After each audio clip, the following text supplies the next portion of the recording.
It's 2024, and I'm still seeing quite a lot of misinformation as to what market makers do, who they are, and whether they want to take retail traders' stops. It's quite bizarre that this sort of myth keeps perpetuating. And I know plenty of market makers, people that are at firms who are just facilitating their jobs. They're not special people, they're not some shady cabal. And so it's quite bizarre to me when I see many retail traders still thinking that market makers are against them, they're running their stops. There's a couple of things to take from this. So, firstly, what is a market maker? Well, their job is to supply liquidity at prices where the market generally isn't, supplying prices at, to ensure that there's no massive price jumps. Now, how is this beneficial to traders? Well, it reduces costs effectively. The market maker then also just makes money from the spread. Many seem to misconstrue this with what a retail brokerage does, in that a retail brokerage runs a B book. That is a form of market making, absolutely.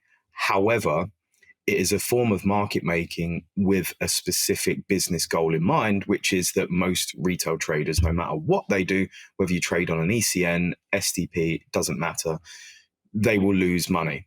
So it's very similar to a bookmaker in that sense, because most people understand, or the bookmaker at least understands, that if they have an edge over time in their favor, they're most likely going to make money, because gamblers are gamblers. There's no systematic way of gambling for many people. They just gamble based on what their feelings are.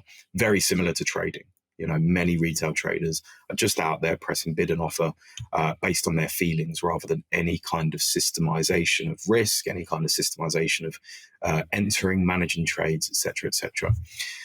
And at the end of the day, what a market maker wants to do is they want to supply a two-way price, because the better they can do that and the tighter they can quote, the more they get hit, which means that they can then make the spread up more. They can generate more revenue for their desk, for themselves, get their bonus, and, basically pay the mortgage, I guess. So there's a hell of a lot of misinformation. I think market makers are used as a bit of a bogeyman purely because people like to absolve themselves of responsibility. They like to think that there's some shady thing going on that means that, oh, yeah, it's not my fault, it's out of my hands. Kind of like in a religious sense, if you like. So market makers don't want to hunt your stops. They don't care about that. The problem is that you've put your stop in a rubbish place, which is why I always talk about objective risk management rather than chucking a stop above a high or below a low.